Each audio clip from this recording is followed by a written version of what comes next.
So I'm joining Ryan Duffy, Tommy Heffernan, Precision Microbes. This is not a tech and 10. This is Silage Sessions, Ryan, which you've been doing a lot of silage content around making silage, application of additives, and it's coming up to really, well, we're in the second cut and third cut as well. Yep. From a preservation point of view, silage production, and also we did a bit of trial work with Technological University of Shannon. I want you to talk about that. So where are we at now? What are we thinking about silage? Yeah, I know a lot of people are probably sick of listening to me talk about silage. But second and third cuts are massively important. First cut was quite good this year, quite heavy. We had a lot of good conditions for it. Whereas the second and third cut always come with their own unique challenges that are very different to the first cut. And they're also there, obviously, to complement what guys have already harvested.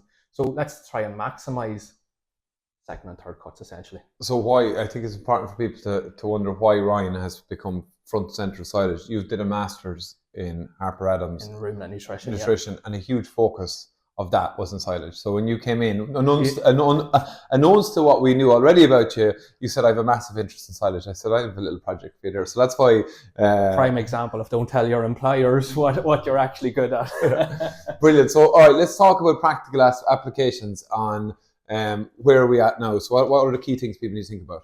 Basic principles of second and third cut, same as the first cut. We need to get oxygen out of our bales and our clamps so that we can get beneficial microbes to proliferate, because those beneficial microbes are going to be what determines the fermentation quality. Regardless of additives? Regardless of additives, either they're natural or they're additive bacteria. Okay. So we need oxygen for them to grow. We subsequently need microbial fermentation to occur, and this process is where we get the grass sugars, the likes of our glucose and our fructose, and they're going to be converted by those microbes, those beneficial guys, into this material here called lactic acid. So that's responsible for reducing our pH, and that's what really preserves the nutrients. So we're looking for a pH of around 4, and we're looking for, in respect to the amount of acids that are in our clamps and bales, we want over 75% of that to be lactic acid. Essentially, predominance of lactic acid is of paramount importance.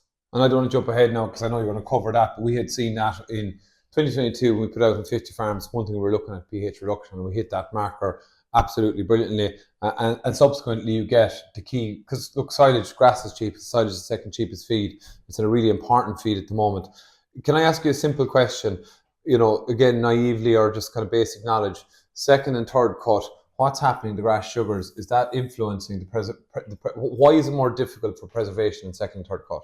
Simply because the amount of water-soluble carbohydrates, or simple sugars as we call them, there's less of them. Okay. It's a wee bit more of a challenge to actually get a good concentration, because if we think of it, if there's less sugars, there'll be less lactic acid, and therefore it's harder to actually preserve the nutrients.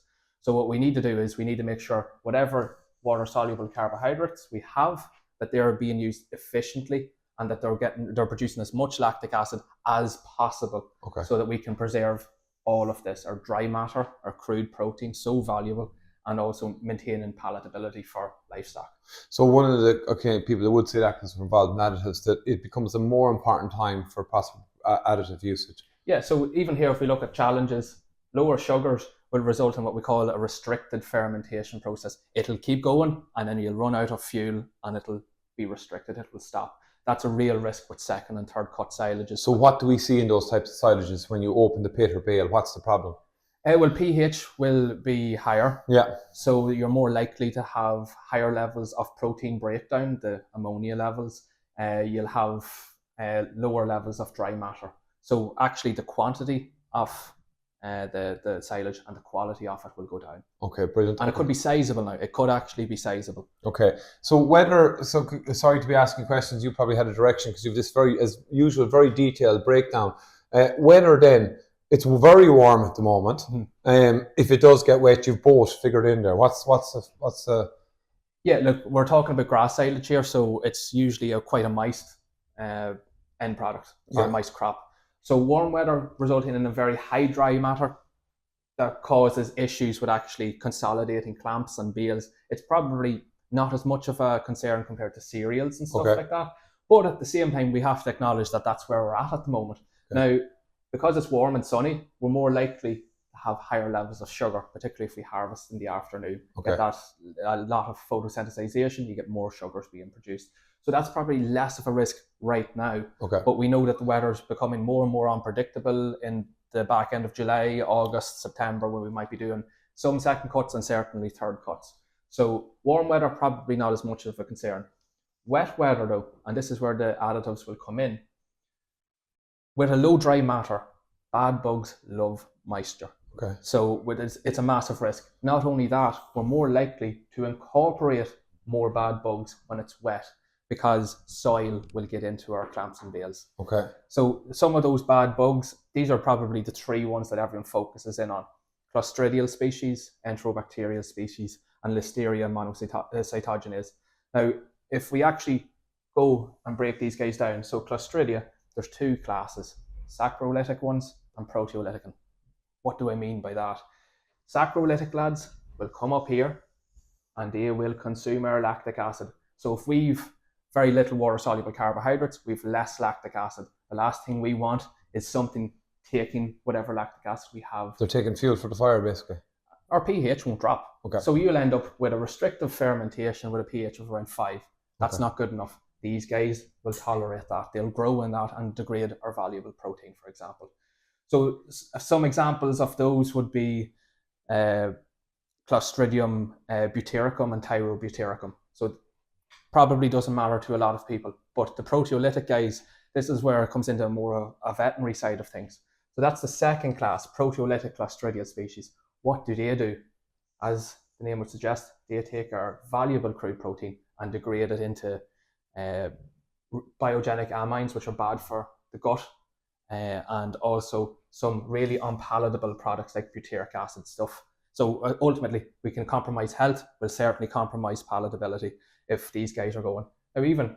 Because one thing I see, and you said butyric acid, that's a real, people who are familiar with silage from butyric acid, poor silage has that bad, dark, foul smelling stuff. You're not surprised the cattle aren't eating it. And then the opposite is one thing, and again, of course, I'm going to be saying this, but when we look at one of the feedbacks in Precision Microbes, that was first 50 farms, was that every farm I went out to, I only visited most of them, the distinctive smell of silage, everyone commented on. Of golden lactic acid. Creates that lovely, sweet, sort of soury smell. It's really, really nice. So you definitely want less butyric acid and you want 75% of acetic acid. To be honest, butyric acid, you want none of it. You want very little. Interestingly though, from a proteolytic standpoint, one of those proteolytic Clostridial species is Clostridium sporogenes, which is actually linked to CCN. It produces thiamine. So if we have that floating around in silage and we're giving it to weanlings, you can have CCN issues. Okay, and everyone will be familiar with Listeria monocytogenes, this Listeria meningitis. Exactly, particularly in bales, silage. I don't know if you're the same as me, but sheep seem to be more represented there than cattle. But at the same time, look, it's a risk to both species. I want to talk about bales, so I'm going to go back to that. Okay, so hold on now a second. Yeah, that's okay. I'm always rushing ahead. The enterobacterial species, they compete for this. Okay. For the sugars. So think again, second cut, we have less sugars. We want less competition because if we don't have sugars going towards lactic acid bacteria, we get less lactic acid. pH doesn't drop. We don't preserve our nutrients. So that they're another big no-go. Okay. So those are the biggest risks from a fermentation perspective, and Listeria is certainly a risk from a disease perspective. Okay, brilliant. So talk about, does that lead on to additives, or do you want to talk about the trials in TIS? I suppose we'll get into the additive first. Okay. So what is the Precision Microbe Silage additive? It contains live lactic acid bacteria. It's a liquid formulation. And so lab lactic acid bacteria, there's two main classes of those. The one that you want within grass silage, particularly in Ireland with unpredictable weather, you want homofermentative lactic acid bacteria, because they take these guys up and they utilize them really efficiently. We're talking 99% efficiency. Okay. So there's no ambiguity about it. From a grass silage perspective, homofermentative lactic acid bacteria in Ireland is of paramount importance. Lots of lactic acid produced, that preserves your nutrients by keeping pH low, which kills these guys, inactivating them. And also you don't get any unpalatable end products because, as I said, 99% of this is going towards lactic acid. There's none of that butyric acid, any of those unfavorable guys that you don't want are being produced. So if we go back to TUS, can I mention something before? Because bales are something that comes up quite a bit. So people are struggling with. They like the idea of additives. There's certainly a demand for them now. Dosing and particularly retrofitting. There's a company, Clever Agri. We'll put the details down below. Clever Agri. We met them last week. They actually have very nice. They're an Irish company with very nice dispensing systems, different size tanks. And what I think a lot of people who are making bales, even for sheep and cattle, they can be retrofitted on. And they're a really nice job for spraying. So I'll just mention that.